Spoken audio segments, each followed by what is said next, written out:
আসসালামু আলাইকুম। প্রিয় শিক্ষার্থী সবাই কেমন আছেন? আশা করি সবাই ভালো আছেন। কার এলাকায় কেমন শীত পড়েছে সবাই একটু জানাবেন। আমাদের এলাকায় প্রচন্ড শীত। এলাকার নাম জানেন তাই না? পিরোজপুর।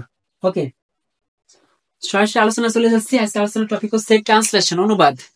অনুবাদ থেকে বহুবার অনেক পরীক্ষায়, চাকরি পরীক্ষা, ভার্সিটি পরীক্ষা, বিভিন্ন পরীক্ষায় প্রশ্ন এসেছে। তো দেখেন, সহজ একটা অনুবাদ বারবার এরকম আসে, এরকম অ্যাভেইলেবল একটা, যেটা আমাদের চোখের সামনে প্রায় ঘুরতে থাকে, তবু আমরা পারি না। কেন পারি না জানেন? আজকে বলবো সেটা আপনাদের। দেখেন, the boy takes after his father. The boy takes after his father. আমরা ফাদার বাবা বুঝলাম, বাবা। ফাদার, বয় মানে ছেলে, তাই না? বুঝলাম। কিন্তু বুঝলাম না কোন জায়গায় জানেন? টেক্স আফটার এখানে বুঝলাম না। বাবা ছেলে সবই ঠিক আছে, এই যে ছেলে ছেলে, এই যে বাবা বাবা, এই যে পিতা পিতা, সবই ঠিক আছে, কিন্তু বুঝি না হচ্ছে টেক্স আফটার অর্থটা কি। এক ফ্রেজ, এবং এর অর্থটা হচ্ছে গ্রুপ বার ফ্রেজ। দেখেন, the boy takes after his father. ছেলেটি তার পিতার উপর ক্ষিপ্ত, ছেলেটি তার পিতার উপর ক্ষিপ্ত। তাহলে কি টেক্স আফটার মানে ক্ষিপ্ত? ছেলেটি তার পিতার মতো, ছেলেটি তার পিতাকে দেখাশোনা করে, তাহলে কি টেক আপ মানে দেখাশোনা করা? ছেলেটি তার পিতাকে অনুসরণ করে, তাহলে কি টেক আপ মানে অনুসরণ করা, নাকি দেখাশোনা করা, নাকি মতো?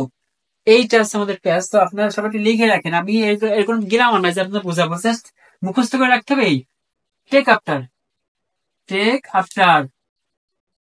আর যদি টেক আফটার না থাকে তাহলে তাকে রিজেম্বল, রিজেম্বল। একটু লেখেন, টেক আফটার অথবা রিজেম্বল।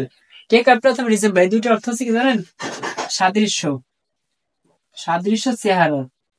সাদৃশ্য চেহারা মানে দেখতে একই রকম, দেখতে একই রকম, সাদৃশ্য চেহারা। মনে হয় অনেক সময় দেখা যায় না, যে ছেলে তার বাবার মতো হয়েছে, বা মেয়ে তার মার মতো হয়েছে, ভাই তার বোনের মতো হয়েছে, বোন তার ভাইয়ের মতো হয়েছে, এরকম যদি হয়, যদি চেহারা মিলে যায়, একটু ম্যাচিং করে হালকা, বা জমজ ধরে, মনে করি জমজ হয়েছে এরকম, তাহলে এটা বলা হয় take after, take after, take after. যদি এরকম চেহারা মিলে যায়, ম্যাচিং করে, তাহলে টেক আফটার। অথবা টেক আফটার যদি না থাকে, দেখবেন লেখা অনেক সময় থাকে রিজেম্বল, রিজেম্বল। মনে রাখবেন, রিজেম্বলের পরে কখন প্রিপজিশন বসে না, শুধু রিজেম্বল।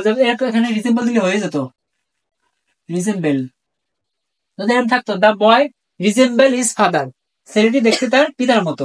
এখানে যা দিবেন, যদি বলেন যে ছেলেটি দেখতে তার মায়ের মতো, দা বয় রিজেম্বলস, রিজেম্বলস অথবা টেক্স আফটার হিজ মাদার, ছেলেটি দেখতে তার বোনের মতো, তাহলে কি লিখবেন? খালি স্পিকিং ক্লাস এরকম হয়, জাস্ট একটা সেন্টেন্স দিয়ে, একটা স্ট্রাকচার দিয়ে হাজার হাজার সেন্টেন্স বানাতে পারবেন।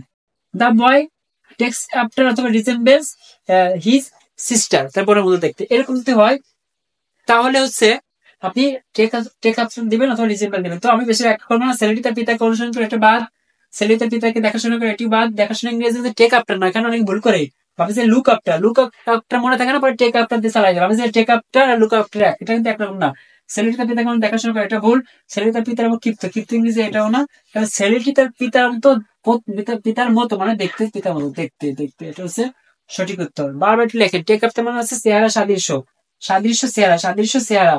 অর্থাৎ রিজেবল মানে কি? সাদৃশ্য চেহারা, এটা মনে রাখবেন। তাহলে টেক আপটা অথবা রিজেম্বল মানে সাদৃশ্য চেহারা। ক্লাসটা যারা বুঝতে পেরেছেন সবাইকে ধন্যবাদ। যা বুঝতে পেরেছেন সবাই কমেন্টে ডান লিখবেন, এবং পেজে নিয়মিত চোখ রাখবেন। অনেক আর সুন্দর সুন্দর ক্লাস সামনে আসতেছে, এবং আপনার বন্ধু বান্ধব সবাইকে পেজে ফলো দেওয়ার জন্য অনুরোধ করবেন। ধন্যবাদ সবাইকে। আসসালামু আলাইকুম ওয়া রাহমাতুল্লাহি ওয়া বারাকাতুহু।